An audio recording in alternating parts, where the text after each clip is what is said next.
your account, number one. Number two, they can put a timestamp or an expiration date on your money and say, okay, here's your money. It's in your account. But if you don't spend 10% of it in the next 30 days, we're going to impose a 2% penalty. We're going to take it away, basically, if you don't spend it.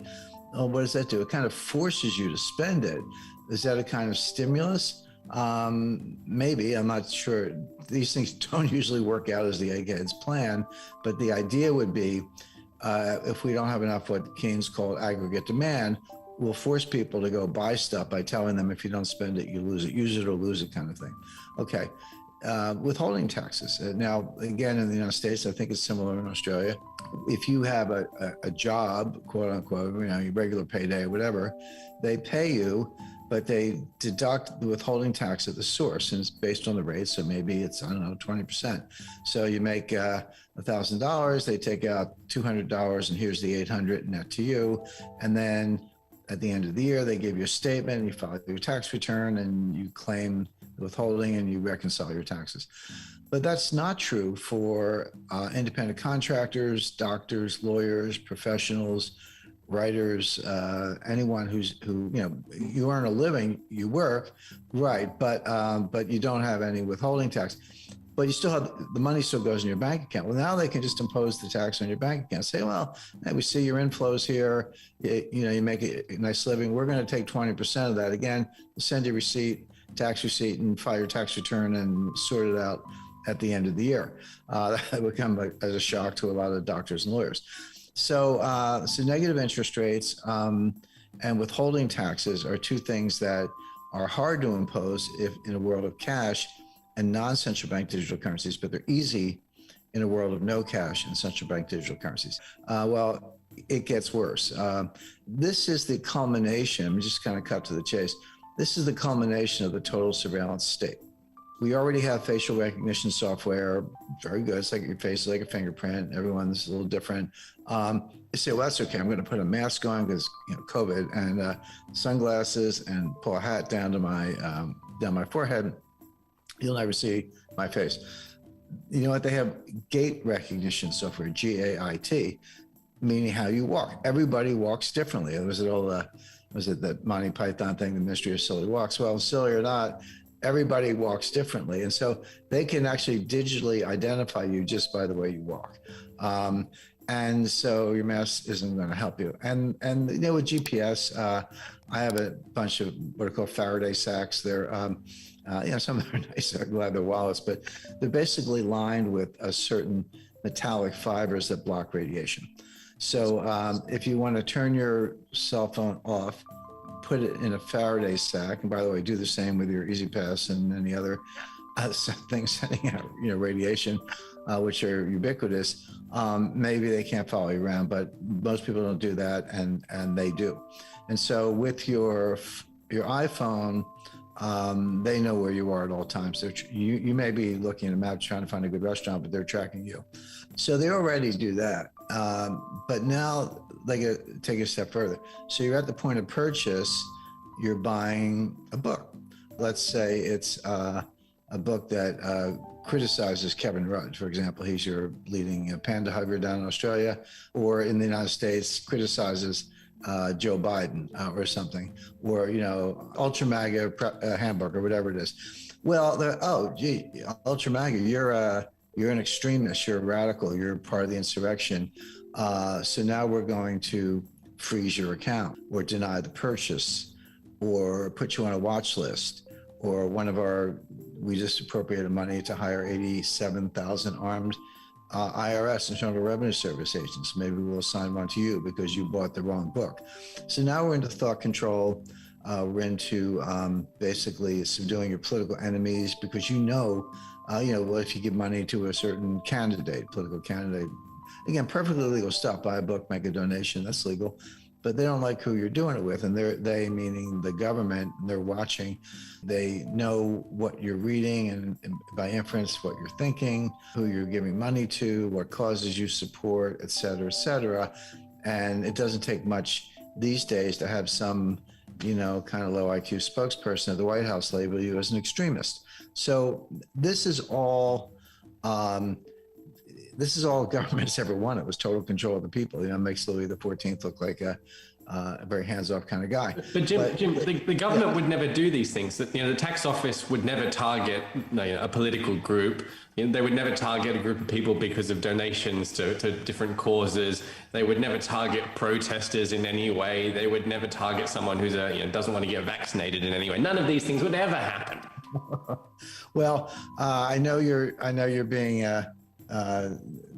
actually very serious, but I know that's more rhetorical. The fact is, not only will they happen, they have happened, they are happening. This is the world we live in. That's absolutely the case. And let me give some concrete examples, because I don't put stuff like that out there without backing up. So in 2010, the IRS targeted what we call in the United States the Tea Party movement. This was the first midterm of President Obama's first term in office. Historically, a time when the president's party loses a lot of seats. It's not even Democrats versus Republicans. It's just a consistent pattern of first term president, first midterm election, they lose seats.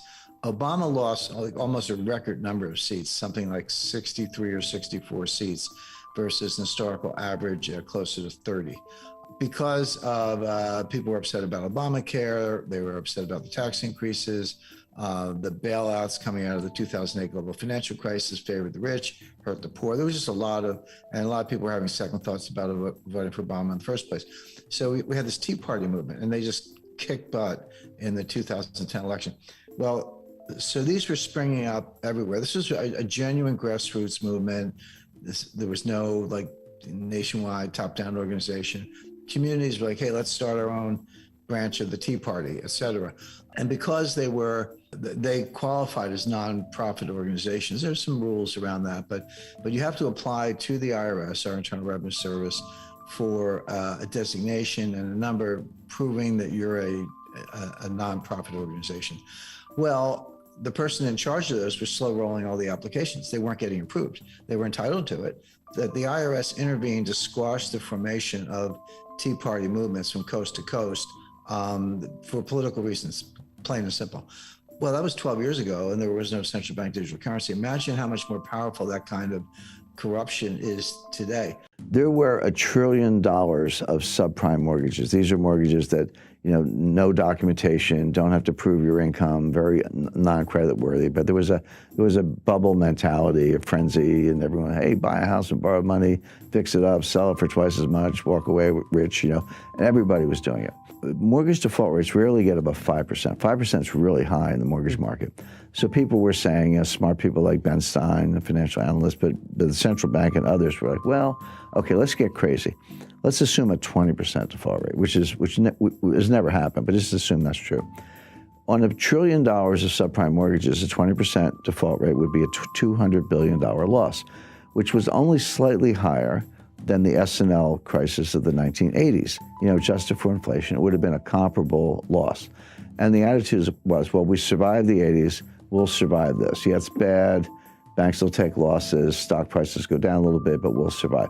What they missed is, yes, there was $1 trillion of subprime mortgages, but there were $6 trillion of derivatives. Yeah. That was invisible. So all of a sudden, 20% of that was $1.2 trillion. So you create derivatives out of thin air, yeah. And there's no limit on how many you can have. They're off balance sheet, meaning give me the balance sheet of the company, I won't see them. You have to read the footnotes and then the information behind the footnotes. So non-transparent, unregulated, no limit on size. So the crisis was actually much worse than anyone realized. And then when it started to collapse, the contagion spread throughout the financial system. My point about 2008, it was because we did not learn the lessons of 1998, and we flew right into 2008. But once again, we have not learned the lessons of 2008, and we're going to fly right into the next storm. In 1998, Wall Street got together and bailed out a hedge fund. In 2008, the central banks got together and bailed out Wall Street. Who's going to bail out the central banks? In other words, the point is each crisis is bigger than the one before.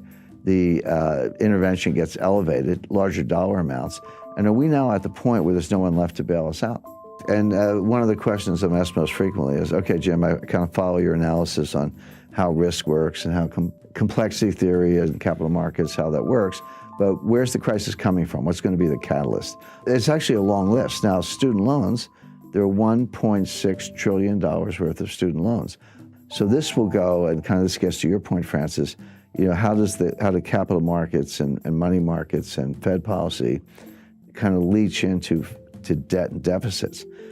So when a lender, credit union, or anybody, or university makes a loan to a student, and the Treasury guarantees that loan, which they do, it's off budget. Again, it's not strictly a derivative, but it is non-transparent. So then the student defaults, and the credit union, the lender, simply turns to the Treasury and said, here's your loan file, pay me. And the Treasury pays the lender because they've guaranteed the loan. Now it's on the Treasury. But until that point, that loss is not on the books of the United States government. That loss is not part of the deficit. But when the Treasury writes the check to make good on the guarantee, it does go into the deficit. So we think deficits are high now, but there's this $1 trillion tsunami of student loan losses that's going to pile on top of the structural deficits and make it even worse. So all these things are, I spend all my time analyzing these things. I see them all. I can describe them. I can see how they're going to converge into a worse crisis. But in the short run, people either ignore them or they just don't know anything about them. But why would Bernie Sanders even suggest that? And by the way, he's not alone. I think the other candidates have, Elizabeth Warren and Joe Biden and Kamala Harris, one way or another, have suggested that they would do something similar, that we need student loan relief, and that ends up going onto the budget and onto the taxpayers. But there's a school of economics, and I talk about this in chapter 5 of my book. It's called Modern Monetary Theory, MMT for short. Everyday viewers, everyday people to know anything about it, but more to the point, economists don't know anything about it. This is a new school of economics, if you want to think of it that way. So there is this modern monetary theory, but the leading scholar of modern monetary theory is a lady named Stephanie Kelton, who's a professor at the State University of New York, but she's the financial advisor to Bernie Sanders. What modern monetary theory says is that actually there's no limit on the amount you can spend. You can spend as much as you want, and the market will either buy the debt, or if they balk, the Fed will monetize the debt. So how much debt is there relative to the size of the economy? This is called the debt to GDP ratio, but the way it's a simple fraction you learn in the 5th grade. How much debt divided by the size of the economy? So in a simple example, if you had $5 trillion of debt and a $10 trillion economy, that fraction would be 1/2. So you would say the debt to GDP ratio is 1/2 or 50%. Today, the debt is larger than the economy. Yeah. That ratio is over 100%. We have round numbers, about $23 trillion of debt and about a $22 trillion economy. So the ratio is about 105%, highest since World War II. That troubles me, it troubles other economists. But my friend Stephanie says, what's the problem? You could take it to 150%, 200%, 250%. By the way, that's where Japan is. Japan's at 250%. Greece is 175% or so. Italy's 135%. They're all still standing. Go to the Ginza, it looks like Times Square. So you don't see visible signs of stress. And here's the irony. Ben Bernanke would absolutely not agree with this theory, and he said so publicly. But Professor Kelton says to Bernanke, you proved our point. You were the one who took the Fed's balance sheet and quadrupled it from $800 billion to $4.5 trillion or so. You proved that you can print trillions of dollars of money without causing inflation, without causing high interest rates, without causing a run on the bank. So all we're saying is, you did it to prop up Jamie Dimon's bonus. We wanted to do it to forgive student loans. We may have different policy objectives, but the process is the same. What's the problem? Now, of all the things I've debated, for years I was dragged into Bitcoin versus gold debates, which I thought were silly. I mean, I don't like Bitcoin, I do like gold, but it's like fish versus bicycles. I mean, the debate never made sense to me, even though I did a lot of them. Of all the things I've had to rebut, this was actually the most difficult because it's superficially appealing. First of all, legally, it is true that the Fed can take their balance sheet as high as they want. There's no legal limit on the Fed's ability to print money. It is true that Japan has a much higher debt to GDP ratio, and they're still standing. It is true that the Treasury can borrow as much as they want, subject to periodic increases in the debt ceiling, which have never been denied. And the Fed can monetize the debt. So all the elements of the thesis are actually correct. So how do you refute it? And the answer is that legally it can be done. And if your goal is to print a lot of money and forgive student loans or give a guaranteed job or guaranteed basic income, whatever it is, in theory you could do that. But there is an invisible psychological boundary, and this is what the modern monetary theorists don't understand, and I don't think Ben Bernanke understands it. There comes a time when people wake up and they say, I don't know what's going on here. I don't have a PhD, but get me out of the dollar. It doesn't. And so, I'll buy gold. I'll buy silver, land, oil, natural resources. I'll buy a new car. Buy a house. Get me out of the dollar into something tangible, because I no longer trust the monetary authorities. I no longer trust the Congress. I can't believe that you're going to spend this much money without ceiling, without limit, without causing inflation. My inflationary expectations will go up. And the way to deal with that is to buy hard assets, starting with gold, but not exclusively gold. There are, as I say, land, real estate, natural resources. They're all good. They're all good substitutes. At that point, interest rates will skyrocket. All of a sudden, the bond market will have difficulty selling it. The president of the Congress could take away some of the Fed's independence. All of these assumptions could come crashing down very quickly, very unexpectedly, and that's the problem with the theory. If you look at yield curves, look at the Treasury yield curve, Euro-dollar futures yield curve, German Bunds yield curve, they're all inverted. They're all inverted. Now, inversions happen, just meaning the longer-term rate is lower than the short-term rate. We're seeing something globally we've never seen before, and it is the best single indicator of a recession. The last time we saw anything like this was in 2007, just ahead of the 2008 financial catastrophe. So the stock market's saying it's all good, Goldilocks, soft landing, Fed's going to get the memo, they're going to cut rates, the pivot, and buy stocks. The bond market is saying, no, this is bad, and it's going to get worse, and it's actually too late for the Fed to do anything about it. See, when these inversions start, sometimes they're a year forward, like, hey, look at the Euro-dollar futures yield curve a year from now, man, that thing is inverted. But what happens is, as you get closer to the actual thing you're worried about, the inversion gets nearer and nearer. Now it is literally a month away or less. So that's like a big red siren, flashing light, whatever you want to call it. Okay, whatever your baseline is, probably treasuries, 2-year notes or 5-year notes or whatever, they will come down a lot. Not right away. We may still be a month or two away on this, but they'll come down a lot. And then corporate yields will go up a lot because of the recession, because of deterioration, increased bankruptcies, reduced revenues, et cetera. So those spreads will blow out. And it's important to remember, interest rates are a lagging indicator. Everyone's like, well, how could interest rates be going up if we're in a recession? The answer is, as you get close to recession, who figures it out first? Well, the Fed figures it out last. They're usually the last to know. Wall Street is second last to know.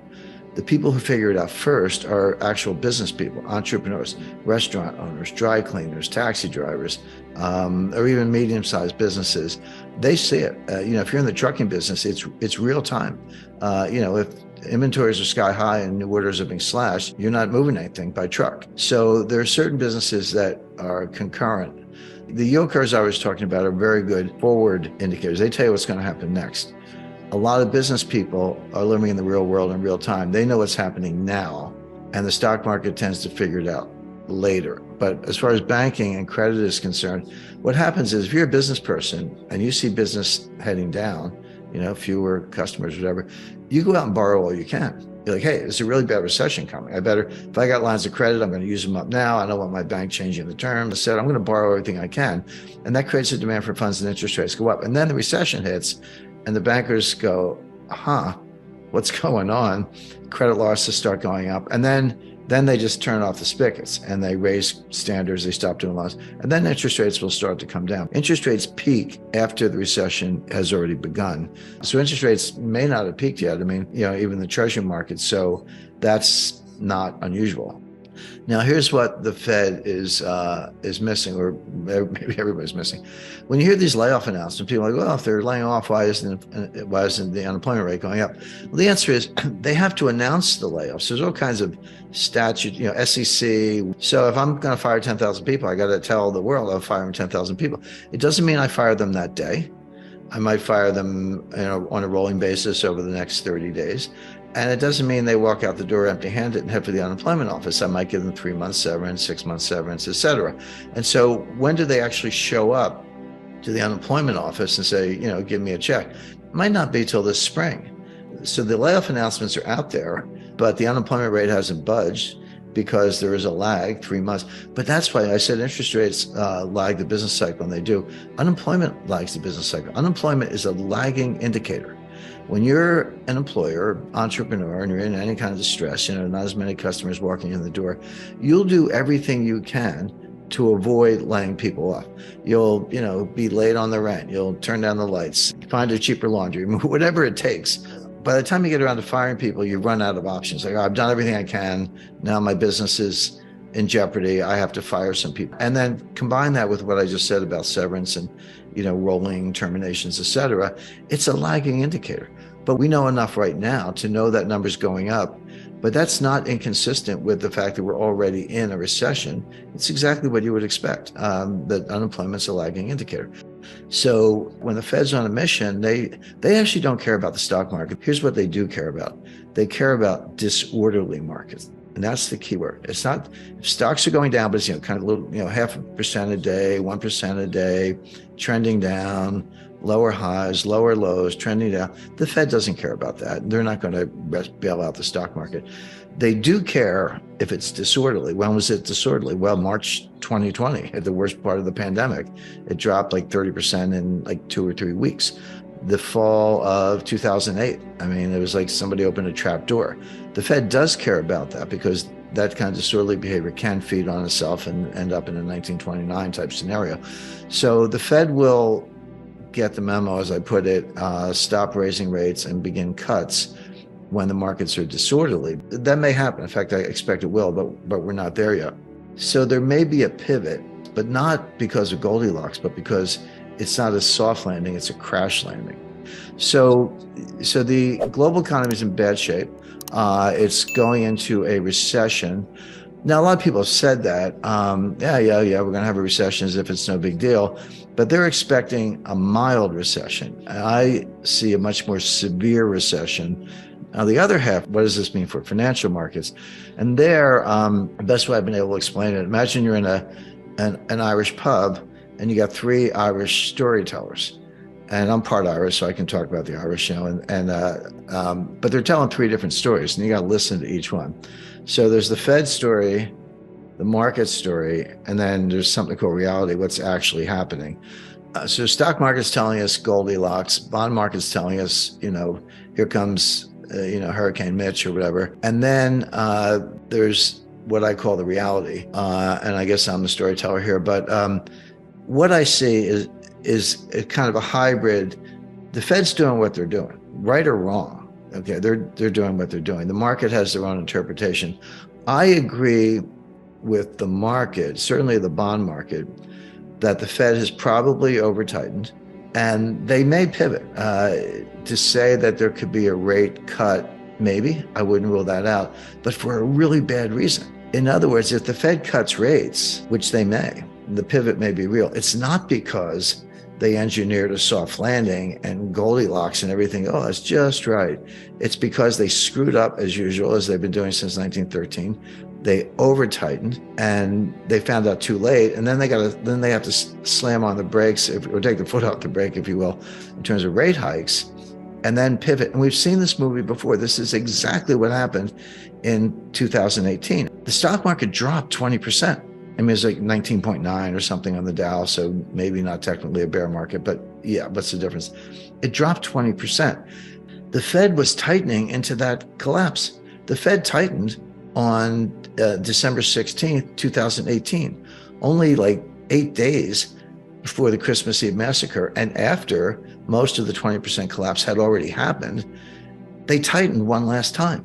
So what it shows you is that when the Fed's on a mission, they actually don't care about the stock market. This whole, Bernanke put and Greenspan put and all that. That's not how it works. They don't care that much about the stock market level. China doesn't have any of that. None of it. There's no significant Chinese bond market. They don't have the infrastructure of banks and dealers I described. They don't have the physical infrastructure. And most of all, they don't have a rule of law. You can't trust the Chinese as far as you can throw them. I was a facilitator and then a participant in the first ever financial war game ever conducted by the Pentagon.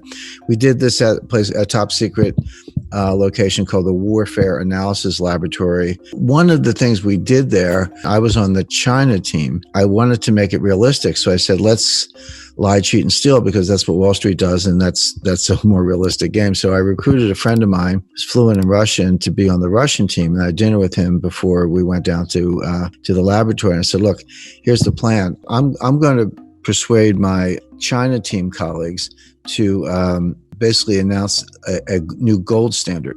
And we've accumulated enough gold, and we're going to say, for now on, our currency is backed by gold. We're going to put the gold in Switzerland to keep everybody happy. We're going to issue notes from a bank created in London under English laws to keep everybody happy. Here's the thing. We're going to say, from now on, if you want our exports, you have to pay for us in this new currency. We're not taking dollars anymore. And furthermore, and if you want some of this new currency, you can deposit your gold in Switzerland and the bank will issue you some currency, so you're in the system. Or you can trade with us and run a surplus, and then we'll pay you in the currency and you can use that to buy our stuff, or we'll give you loans. But one way or another, we're done with the dollar. And obviously this is very forward leaning, but the whole idea of a war game is to help the Pentagon think 5 or 10 years ahead. So the first thing that happened when you go to your embassy or conclave, you come out and you stand up at the podium, you announce your plans, and then everybody reacts and it's discussed, etc. The first thing that happened is there was a group. So we had the red team, the yellow team, the blue team, as the case may be, and they're all different countries or areas. But there's a white team, which are the referees. They decide what you did. And the first thing they did when we announced the gold move, they ruled it as an illegal move. They said, no, that's not in any of our scenarios. You can't do that. And I stood up, and about 100 people in the room, there were 3-star generals, CIA, FBI, I said, wait a minute. I said, this is a war. There are no illegal moves in a war. The whole idea is to be out of the box or live in a world where there are no boxes. That's what we're doing here. So they agreed. They said, okay, we think it's a really dumb idea, but we'll let you do it. Well, over the course of 2 days, it accelerated and gathered momentum. At the end of it, Russia got PowerPoints. Okay, so this was 2009. Within 10 years, so what facts happened? Within 10 years, Russia tripled its gold reserves. Last week, the dollar value of Russia's gold exceeded the dollar value of its treasury securities. They have 20% of their reserves in gold, and the value of their gold is more than the value of the U.S. treasury securities. They're dumping treasuries, buying gold.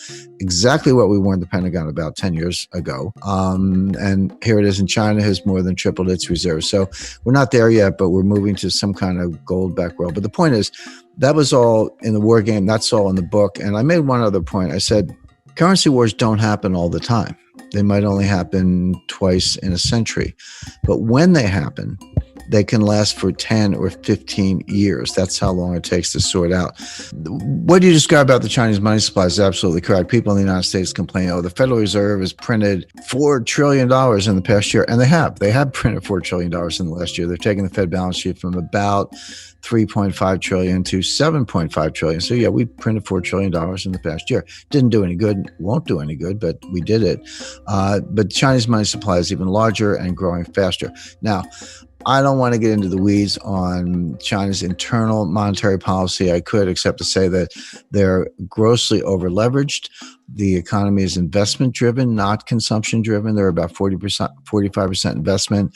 The U.S. is about 25% investment. So that gives you some idea of how investment is to the Chinese, which is actually okay if you're investing in productive assets that pay the way. They're not. They're wasting the money. I've been to China many times, been going back and forth there for 35 years.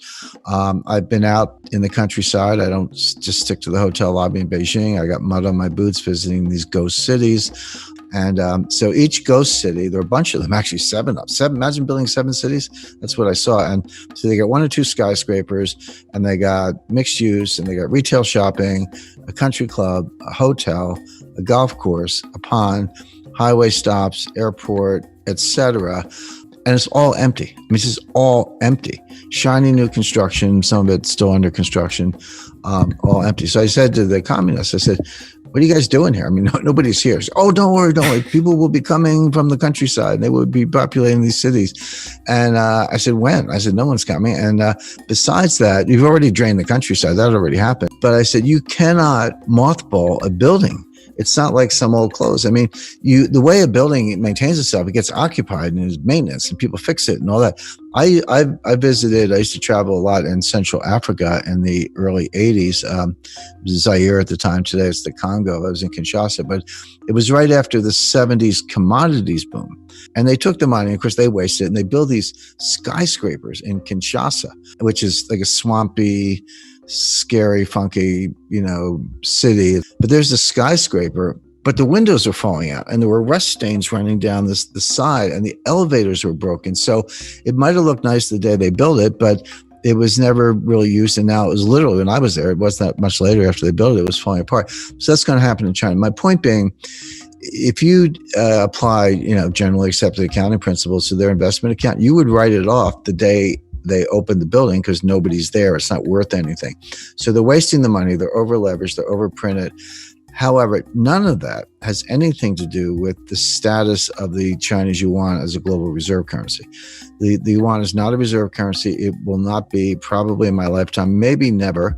And I'll tell you why. Because a lot of people don't understand what a reserve currency really is. You get a report from the IMF and it says, 60% of global reserves are in dollars, which is true, and about 25% are in euros, which is true.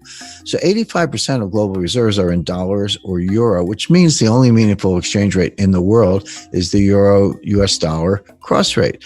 Everything else is working around the edges. You got some sterling and yen and Swiss francs and a couple other things. Aussie dollar is tiny, believe it or not, good currency, but not a big part of it. And China's like this kind of invisible 1% sliced down at the bottom. And China has $1.4 trillion in its reserves. But here's the point. It's not as if they have pallets of $100 bills stacked up in the basement of the People's Bank of China. They don't. You invest in securities. In other words, they're dollar-denominated securities. So it's not actually dollars. They're treasury bills, notes, and bonds denominated in dollars. So the thing that makes a reserve currency is not the currency, it's the bond market. You need something to invest in. Again, so you need a liquid bond market with different maturities, different interest rates. You need dealers, you need auctions, you need payment and clearance systems, you need repo or repurchase agreements, futures, options, when issued trading, custodians, the rule of law. There's a whole massive infrastructure, which we started working on when Alexander Hamilton was, advising George Washington, and we've been doing it ever since. And others, Bank of England has done the same. China doesn't have any of that, none of it. There's no significant Chinese bond market. They don't have the infrastructure of banks and dealers I described. They don't have the physical infrastructure. And most of all, they don't have a rule of law. You can't trust the Chinese as far as you can throw them. And so they have no chance of being a global reserve currency, none. Same with the Russian ruble, same with a lot of other currencies, same with Bitcoin. Show me the Bitcoin bond market. Maybe you can get my attention, but not sooner. So none of those are going to replace the dollar. First thing, my wife hates me to admit this, but I was once a registered lobbyist in Washington. I ran an office there. I spent a lot of time on Capitol Hill. And the first thing I learned in Washington is you can't beat something with nothing. In other words, if you hate a policy or a program, you just hate it, you write op-eds, fine. You're not going to change it unless you bring something to replace it. So for all the criticisms of the dollar, and there are plenty of them, you're not going to dethrone the dollar as the leading global reserve currency unless you can show me what you're going to replace it with. And there's one and only one contender in the world today, which is gold. So that's a whole other conversation. I'm not saying we're going to be on a gold standard tomorrow. As far as China's concerned, China's a house of cards. It's going to collapse. It's going to be ugly. Hard to say when, but probably sooner than later. And they know it. And they're not going to be a global reserve currency. So we can put China to one side, but China's a house of cards. Now, getting it back to the United States, the first point, let's talk about stimulus first. So the Fed printed $4 trillion. Congress, we had $1 trillion, what are called baseline budget deficits going into the pandemic. So with no pandemic, we were going to have $1 trillion deficit in 2020 and 2021. Now, Congress put $3 trillion on top of that with rescue and bailout programs last March, April, and May. That was the CARES program, payroll protection plan, aid to hospitals, extended unemployment benefits, higher unemployment benefits, et cetera. I'm not saying any of those things were bad. It was needed to keep things from getting a lot worse. But we put $3 trillion on top of this. So there's $4 trillion for fiscal 2020. They just did $1 trillion last week in the kind of final days of the Trump administration. So that's $5 trillion. And Biden has announced his plan. He's going to have a $2 trillion rescue bailout, so-called stimulus plan now. So that's $7 trillion plus the $1 trillion baseline for fiscal 2021. So there's $8 trillion in deficit spending in 2 fiscal years, $4 trillion of money printing by the Fed. Now, those are the numbers. That's not projections. That's baked in the pie. Just don't call it stimulus. It will have no stimulative effect. Does it, again, as I say, keep the lights on? Yes. Would some people keep their jobs last spring because their employer got payroll protection plans? Yes. Did other people benefit from increased unemployment benefits? Yes. Was a lot of that necessary because things were in such bad shape? Yes. So I'm not arguing that side of it, but it does not stimulate. It's not going to get us out of the depression. Let me be very specific as to why, because I don't make claims without backing it up. On the money supply, you can print all the money you want, but Milton Friedman was wrong. The monetarists are wrong. The Austrian school is wrong. Money printing does not cause inflation. What causes inflation is something called velocity, which is the turnover of money. The money has to be lent and spent. Banks have to be lenders. People and businesses have to be borrowers. You have to be spending it, get it in circulation, in other words, in order potentially to have some inflation. And that's the technical name for that is velocity. Velocity is dropping, sinking like a stone. By the way, it's been dropping since 1998. It dropped faster in the 2008 crisis.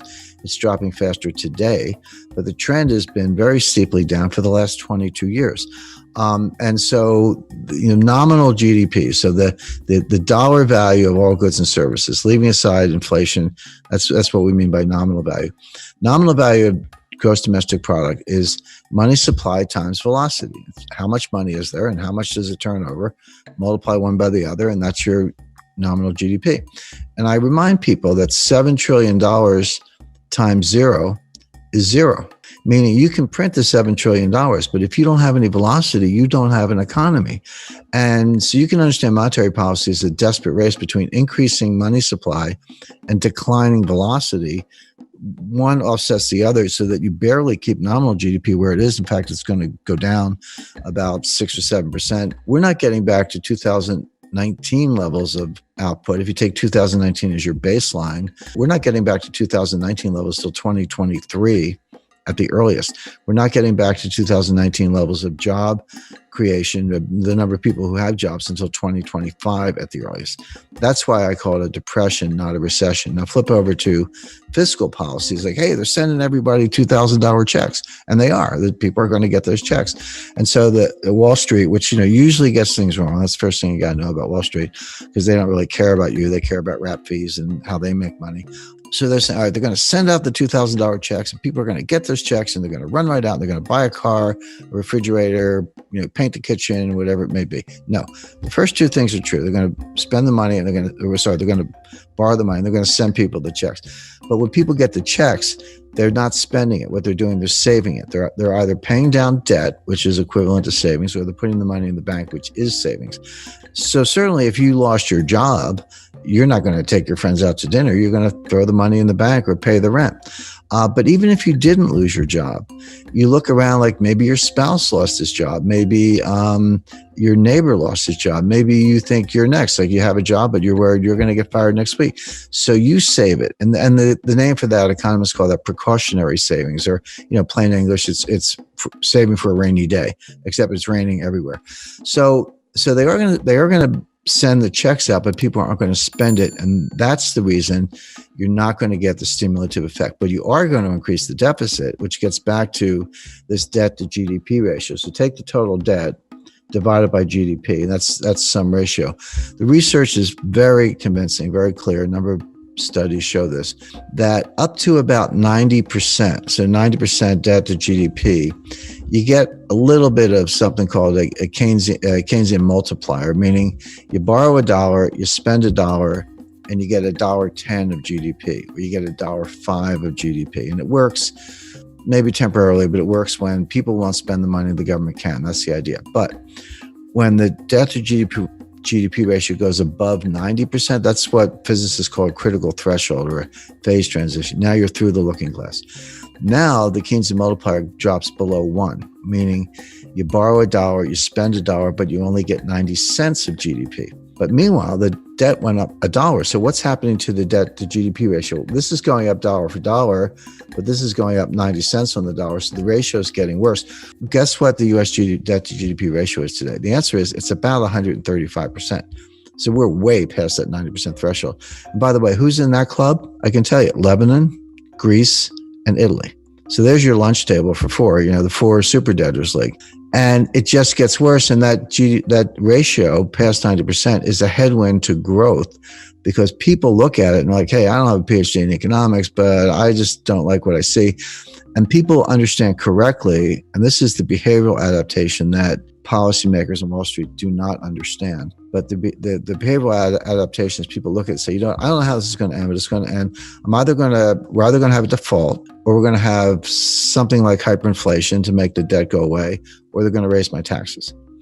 Not sure which, maybe all of the above, but I have to save more money to meet my lifetime goals in the face of some bad outcome that's going to come out of this. That's the real world behavior, and economists know very little about the real world. So the point is, increasing the money supply doesn't work because velocity is declining.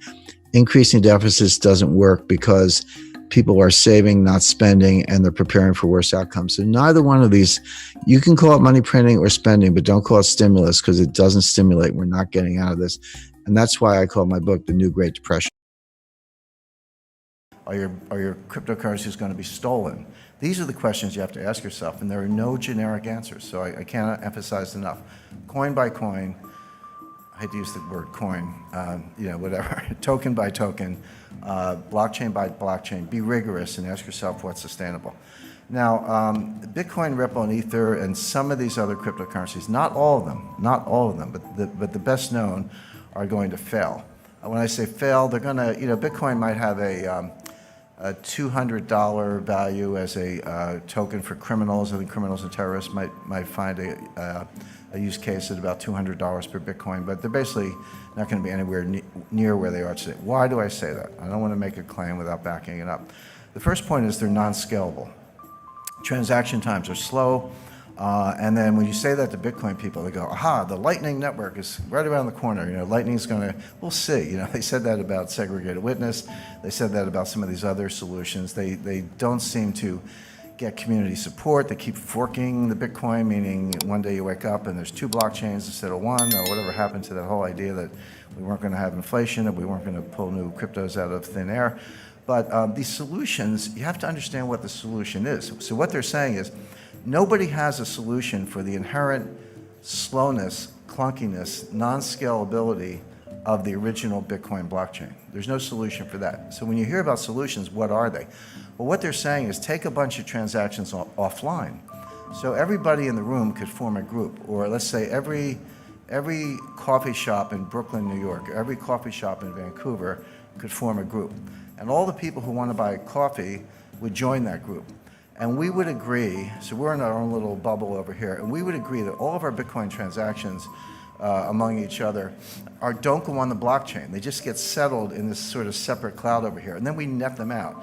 So, I pay you 5 Bitcoin, and you pay the person next to you 4, and he pays the lady in the back of the room 10, and she pays me 7, and we net it out, and then periodically, and it could be daily, weekly, monthly, or whatever, we net all this stuff out, and then we take that net and we put that on the blockchain, so that the amount of transactions that have to go on the blockchain is greatly reduced. That's true. But what are we doing? We've created our own network. I got to trust the coffee shops. How do I know they're not going to steal my money? In other words, it's only a solution because you're completely negating the original idea. Oh, sure. If you want to tear up the original idea and start over, that's fine. But don't tell me you're adhering to the idea of a decentralized, trustless network, because you're not. All you've done is create another network. Somebody, I get trolled on Twitter all the time. People tell me I'm an idiot and I don't know technology and all that stuff. And then my more sour modes, I tell them I was coding before they were born. But as far as some of these things are concerned, somebody said, well, you don't understand payment channels, and I actually do. And I said, yeah, I understand payment channels.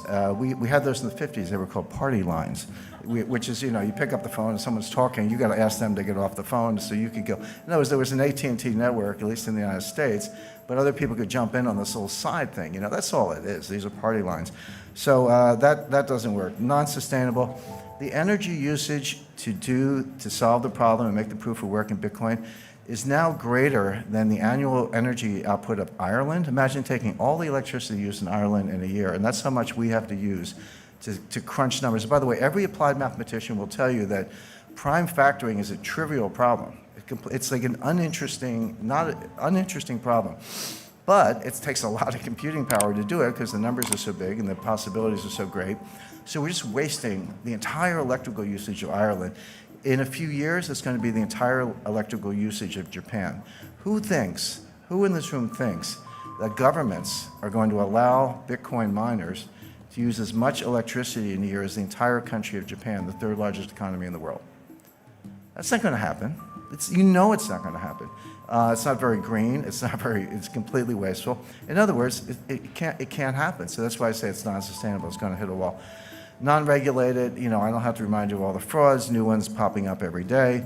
And it's not just exchanges. How do exchanges work? I want to go to a Bitcoin exchange. Well, you got to go in, you got to open an account, just like Merrill Lynch or Charles Schwab, right? So, or Toronto Dominion. So you go, you give me your name, your address, your social security number, your bank wire information, give them all that information, and then send them dollars. And they say, okay, you got some Bitcoin, here's your confirmation. Really? How do I know you didn't just take my dollars and send me a phony baloney confirmation? How do I know you're not, a Ponzi? You're using new money to pay off the old money. How do I know you're not Bernie Madoff with a computer engineering degree? How do I know you're not a bucket shop? How do I know any of those things? The answer is you don't. So good luck with that. Not to mention Bitcoin whales. They estimate there are 1,000 people who control 40% of the Bitcoin. Now you got millennials buying, 1/100th of a Bitcoin for, $10 or whatever the math is, $100.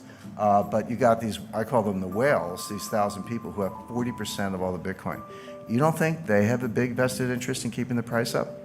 And you don't think they wash trade, do wash sales? So A sells to B for 10,000, B sells back for 11,000, A sells back for 12,000, B sells back for 13,000. This is called painting the tape. It's the oldest trick in the book. And there's no profit and loss because we're selling the same Bitcoin back and forth. But what we are doing is creating a ticker that gets the millennials, I shouldn't pick up millennials, 3 millennial children, but gets people all over the world, maybe a garage mechanic in South Korea took out a home equity loan or hocked his inventory, put his entire life savings into Bitcoin and has now been wiped out and is desperate and suicidal. That's what's going on. It's basically rich people stealing from the poor. Not a good business model in my view. And then finally, there's no use case other than criminals, terrorists, or tax evaders. Why is Bitcoin better than Visa unless you're a criminal? Now, if you're a criminal, I get it. If you're buying child pornography, you want to use the dark web and use some cryptos and all that. And if you try doing that with Visa, you'll probably get a call from the FBI. So I understand why it's good for criminals. But if you're not a criminal, if you're not a tax evader, if you're not buying child pornography, if you're not an arms dealer, if you're not a terrorist, then why is Bitcoin better than Visa? There's really no use case for it other than crime. And then it's non-elastic. And this is important because there's a finite number of Bitcoins, 21 million Bitcoin. They're getting closer to that level every day. And everyone's like, this is a good thing because, the problem with central banks is they print all this money and we're going to have inflation. By the way, we haven't had any inflation for the last 8 years. Separate issue. I'll come to that if we don't run out of time. But, we hate central banks. They print too much money, blah, blah, blah. So we're going to cap the number of Bitcoin. But money supply has to be elastic. It can't be too elastic. The problem with central bank money is that it's too elastic. The reason, by the way, gold is such a good form of money is that it grows slowly. It grows at about the tempo of world growth. It grows at about the tempo of population growth. Not exactly, but close enough that it's the best form of money anyone's ever discovered. But the problem with Bitcoin, when you hit a hard stop, which they will, and the economy keeps growing, but you want to back it with Bitcoin. So here's your money supply and here's your economy. That's inherently deflationary, right? Because each Bitcoin's got to support more and more growth, meaning your Bitcoin is worth more in theory. But the problem is you never get there. Why? Because if you have a deflationary currency, there's no bond market. The money supply grows based on credit, based on loans, based on various forms of borrowing. The money supply is just a foundation, and the economy grows with credit. Nobody wants to borrow in a form of money that's going to be more expensive when you pay it back. I'm not talking about interest. That's always part of the equation. I'm saying the money itself is worth more when you have to pay back the loan. No one's going to borrow on that loan, therefore no bond market, therefore no viable form of money. So these are all the reasons why this is going to hit the wall. Supply chain is not part of the economy. Supply chain is the economy. In other words, if you want to understand the economy, you're really talking about the supply chain at every aspect. Something as simple as a loaf of bread. You buy a loaf of bread at the grocery store. Like, okay, well, I guess it came from a baker, and I guess they took it from the bakery to the store by truck. So there's a supply chain. Well, that's about as simple a version of the supply chain as you can imagine. You have to just start going from there. It's like, well, did the bread come in a plastic wrapper or a paper wrapper? Well, that wrapper came from somebody. Where'd the truck come from? Well, obviously a truck manufacturer. Where'd the driver come from? Somebody had to make a career choice and be trained. And what about the diesel fuel in the truck? That came from a refinery, and that came from oil exploration. Then you get back to the baker, and it's like, oh, well, I guess he had an oven or she had an oven. Where did that come from? And then you find out that the ovens are industrial ovens have parts from 25 different countries and so forth. Well, without belaboring that point, you get back to the farmer and the wheat and the fertilizer and everything else, and really what's called the extended supply chain. And you're like, wait a second, that's a huge number of countries, a huge number of imports, and a big part of the economy, which it is. And then every link in that supply chain I described has its own supply chain behind it to get to source materials and intermediate manufacturing and so forth. And then that's for a loaf of bread. Well, what about your car, your furniture, your clothes, and on and on and on. Once you start thinking about what supply chains are, you realize it's just the cardiopulmonary system of the entire global economy. So, the supply chain book shines a light on the entire global economic process. And I have whole chapters on that talk about China, the war in Ukraine, and climate change. And you say, well, the interesting topics, but what do China, Russia, and climate change have to do with the supply chain? Well, the answer is they are, kind of global macro earthquakes. Russia's invasion of Ukraine led to sanctions against Russia that affect everything, imports, exports, strategic materials, semiconductors, fertilizer, oil, natural gas, etc. Again, you're saying, well, okay, Boeing makes aircraft. They need titanium and aluminum. Where does that come from? Turns out about 30% of it comes from Russia. So how are you going to keep the Boeing assembly line going when you're shutting down strategic metals from Russia? It can go kind of on and on there. China, everyone says, well, they've slowed down because of the zero COVID policy. And that certainly has been detrimental to their economy. Shanghai, a city of 26 million people, Beijing, a city of 22 million people, they were both locked down entirely. When I say entirely, no transportation in or out, nobody on the streets. You had some essential workers, people had to get to work. You had to have a COVID test, a negative result that was not more than 2 days old. So these were extreme lockdowns and obviously very, very detrimental to the economy. Now, those have died down a little bit, and China's saying, now we're going to relax our zero COVID policy a little bit. So what's new? Why are supply chains breaking down? What's new about the supply chain that makes it different than any other period in the history of the world? And what's new were two things, and they arose around 1989. The first was you had a combination of increased computing power, algorithms, artificial intelligence, better data collections, a new model. So you suddenly had the computational telecommunications and data and mathematical tools to be a lot more sophisticated about how you handle the supply chain. But the second thing that happened at the same time was 1989, the fall of the Berlin Wall, 1991, the collapse, demise of the former Soviet Union, which gave rise to new trading partners in both in Eastern Europe, where they were no longer behind the Iron Curtain, Poland and Romania and Hungary and many other countries.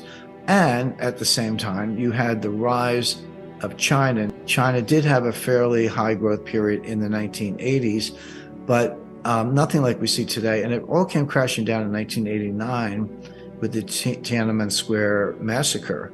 And that really shut down U.S.-China relations, not fully, but there was no Western investment coming into China. The two countries were distant.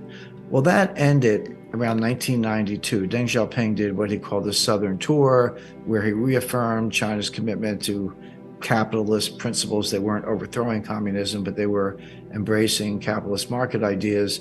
There was a thaw in U.S. relations, and then it was like, no holds barred. Then that's when the U.S. investment really did pour in. So all in a short period between 1989 and 1992, you had the fall of the Berlin Wall, the fall of the Soviet Union, new republics. China kind of re-enters the game, and all this was globalization. So now all of a sudden you had the science I described, computing and artificial intelligence and applied math, and a true global market. So now the supply chains could go 9,000 miles from Chongqing to New York, or from Shanghai to Seattle, or London to Hong Kong, of course. So this was true globalization, much larger scale, much longer supply chains, and it worked. And so this was a period I call supply chain 1.0, 30-year period from 1989 to 2019.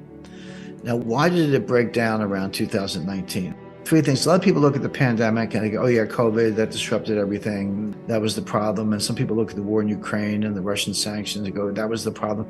And they both made it worse. They both made it worse, no doubt about it, made the supply chain worse. But it really started in 2018 with Trump's tariffs on China. So Trump put tariffs on appliances and solar panels. Well, China didn't stand still for that. So China said, well, what can we do to strike back? Well, at the time, China was and is the world's largest importer of soybeans. They need the protein. They don't have enough.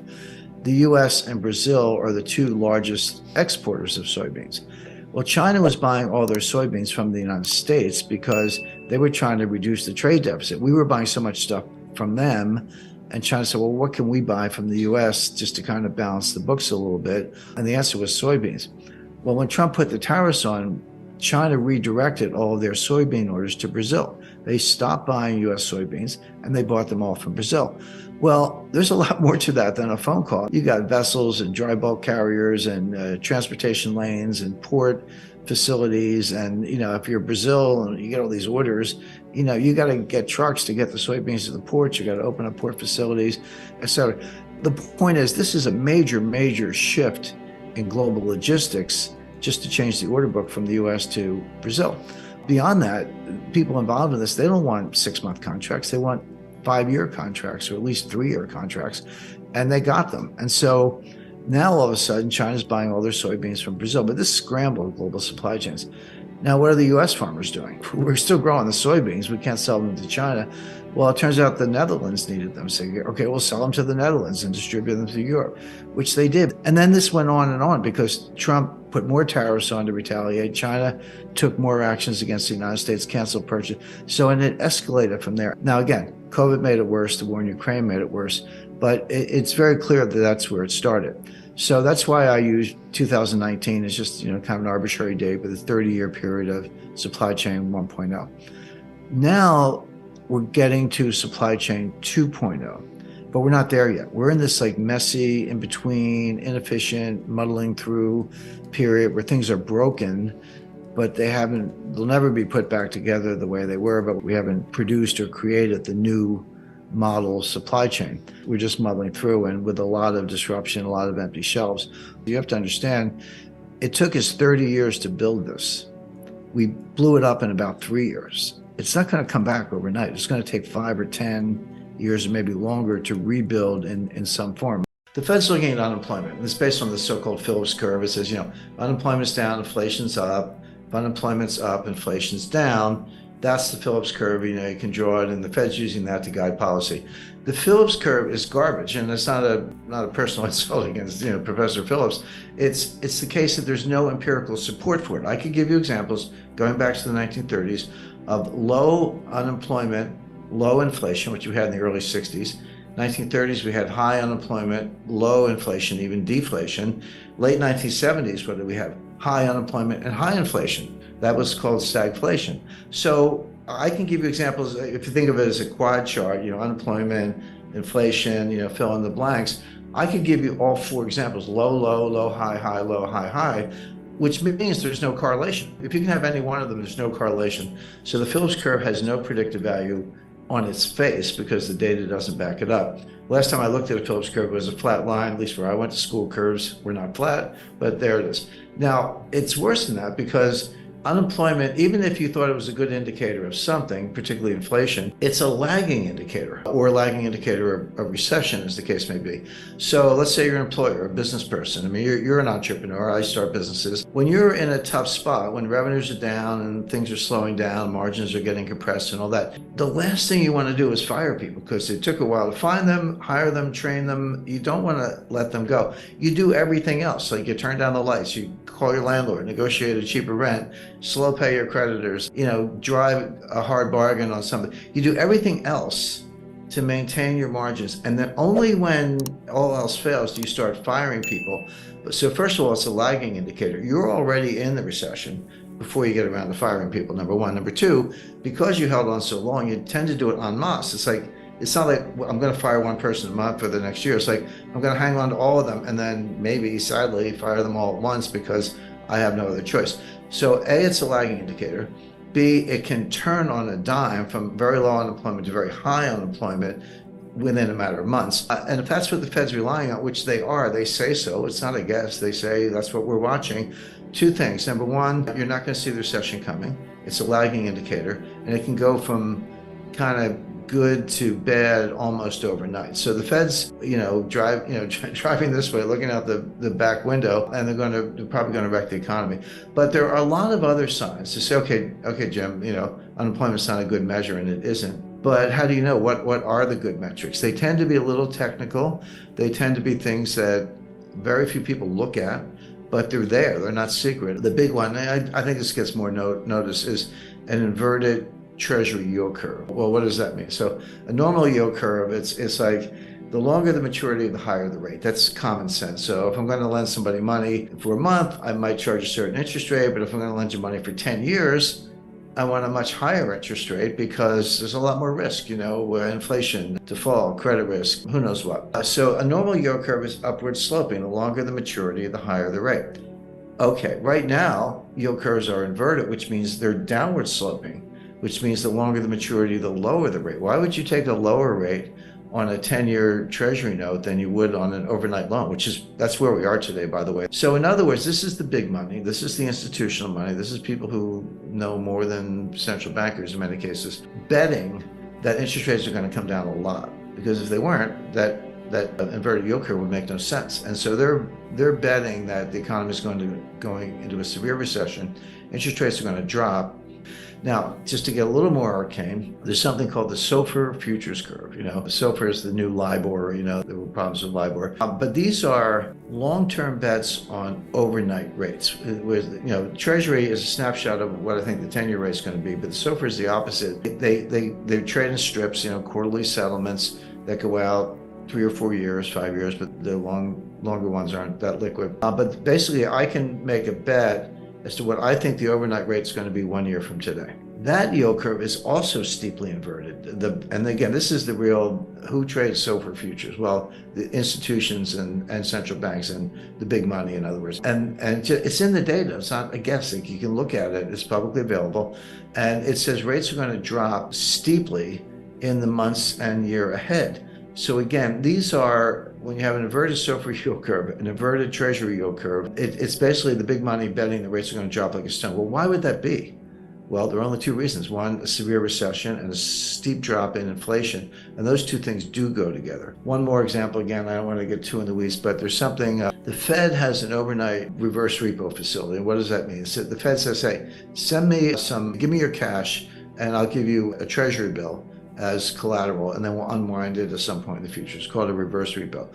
So I can call up the Fed have them send me treasury bills as collateral, give them cash, and they'll pay me interest on that. It's a phone call. I don't have to do anything fancy. Okay.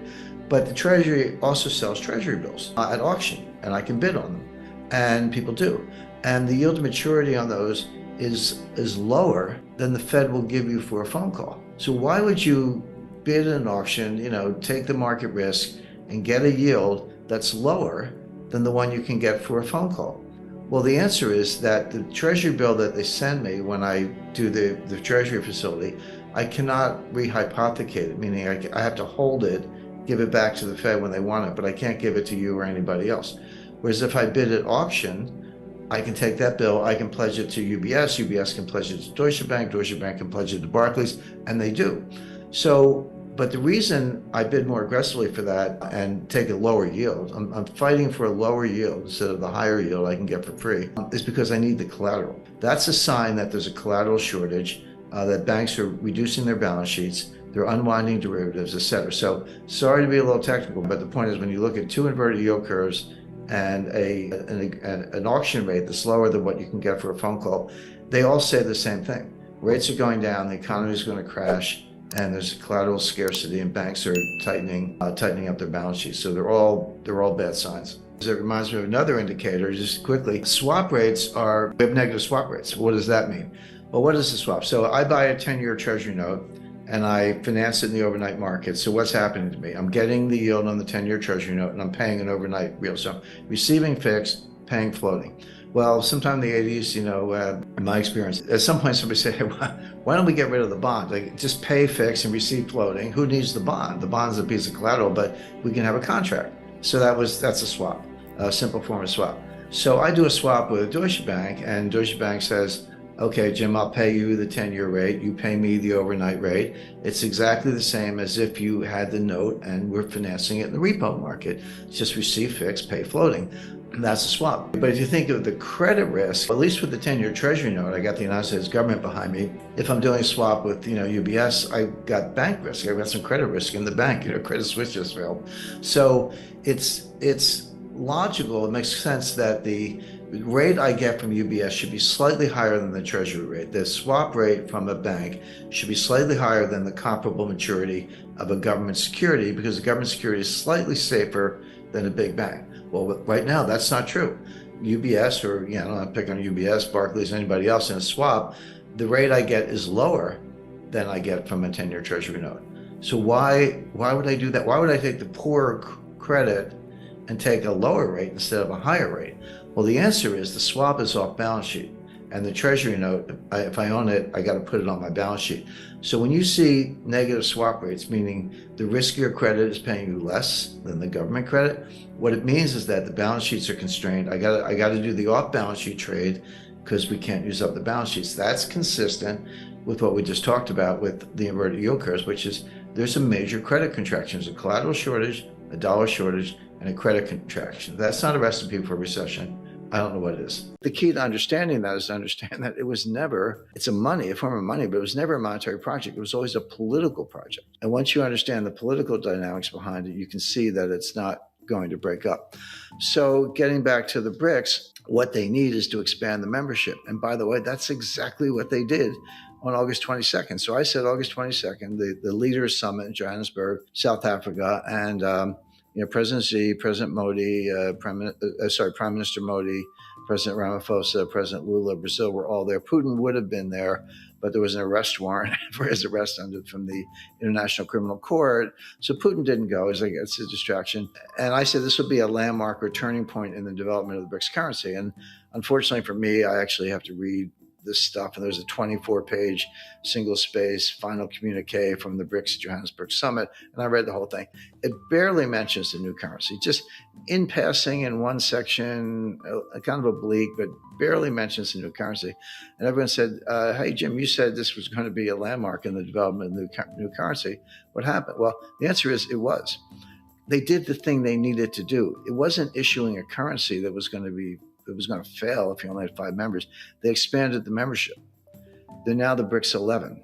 They added Saudi Arabia, Iran, UAE, Egypt, and a couple other countries. So now they went from 5 to 11, but they've got a waiting list of like 20. other countries waiting to apply: Algeria, Argentina, Malaysia, et cetera, et cetera. Now, who did they add? Well, when you put Russia, Saudi Arabia, UAE, and Iran and Brazil in the same group, who needs OPEC? Jim Rickards sheds light on a strategic shift in the global economic landscape, emphasizing the growing influence of BRICS nations. With Russia, the second-largest oil producer globally, now part of BRICS, the consortium's combined oil output surpasses that of OPEC. The prospect of an expanded BRICS currency gains significance, offering member countries the ability to conduct trade in their own currency. The example of Russia selling oil to India and receiving payment in the BRICS currency highlights the potential for diversified trade beyond conventional norms.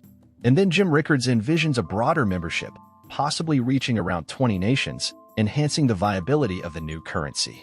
This approach echoes statements from figures like Lavrov, who previously hinted at the currency's establishment, although not explicitly gold-backed in a traditional sense.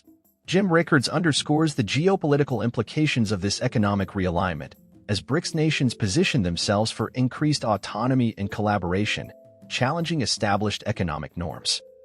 You've got more oil output in those 5 countries than you do in OPEC, because Russia is not a member of OPEC, and it's this second largest oil producer in the world. So OPEC is now inside the BRICS, or the OPEC power to set oil prices is now inside the BRICS. But more importantly, now that you're up to 11, and again, they're on their way to 20, given another year or whatever.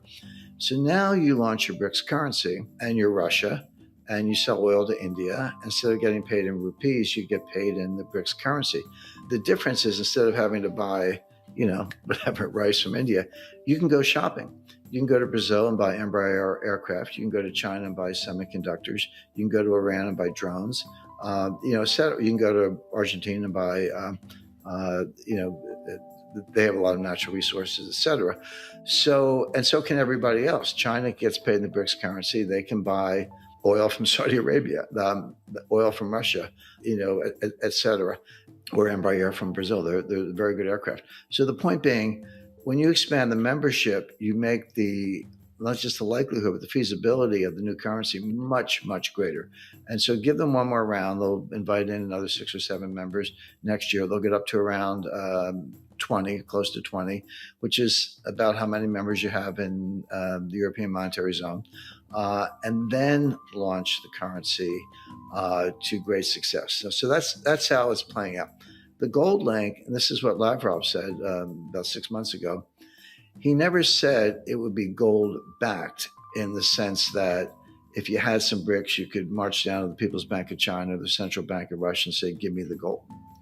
He never said that. And, again, Jim Rickards delves into the intricacies of a potential new global currency and its ties to gold, drawing inspiration from John Maynard Keynes's proposals in 1944.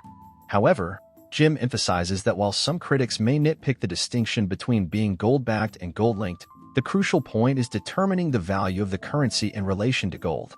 Using the hypothetical term BRIC for the currency, the argument underscores the uniqueness of this system, where one unit equals a specific weight of gold. The key insight lies in the currency's fixed value in terms of gold, employing the transitive law.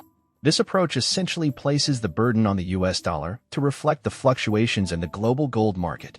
The genius, as pointed out, is that the issuing nations, BRICS, can navigate this new monetary landscape without direct involvement in gold transactions. The prospect of a currency's value being pegged to gold adds an intriguing layer to global economic dynamics, with potential long-term consequences for the US dollar. Again, I don't want to mention names, but, the usual suspects get all spun up over this, and they're on all these programs. He never said that. What he said was that it was not gold backed, but gold linked. And what he meant by that, and he was specific. He said, because you have to ask yourself, what's the value of a brick? One brick. I call it a brick. I don't know what they're going to call it. Maybe the Banquet in honor of John Maynard Keynes. By the way, everything I'm talking about is what Keynes proposed at Bretton Woods in 1944. It was all shot down by the United States, by Harry Dexter White, who was a Stalinist agent. But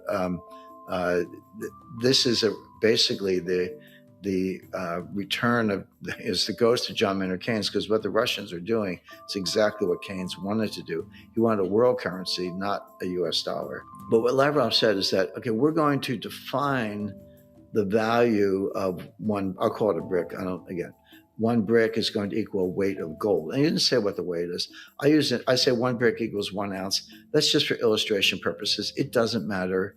You can call it a Bancor. You can say it's a kilo. It doesn't matter. All of a sudden, you have a currency that is the value of which is determined not by reference to another currency, but by reference to gold. Now, you say, well, okay, but what does that mean out in the real world? Well, there's a dollar market in gold. The global market in gold is dollar denominated. You can buy in other currencies, in a store or something like that, but it's pretty much a dollar market. So now we're back to Aristotle, who created syllogisms and logic, father of logic, and the transitive law. So if one brick equals 1 ounce, again, just for illustration, and 1 ounce equals a certain number of dollars, today it's, 1950, up and down, whatever, then with the transitive law, you can say, well, one brick equals $1,900. But here's the key. It's not a fixed exchange rate. As the dollar price of gold fluctuates, the value of a brick as a weight of gold will not fluctuate. It's fixed as a weight of gold. But using the transitive law, the dollar value will fluctuate. But it means the U.S. has to do all the dirty work. In other words, this is the genius of the Russians. They can just free ride on the dollar gold market. They don't have to intervene. They don't have to buy gold. They don't have to sell gold. They don't even have to have gold. You just say, this is what it's worth, and then let the dollar do all the dirty work. With one footnote, which is if you're the issuer of bricks or the holder of bricks and it's worth a weight of gold, what do you want to happen to the price of gold? Well, you want it to go to the moon because you're destroying the dollar through the transitive law and through the dollar denominated gold market. That's for the long run.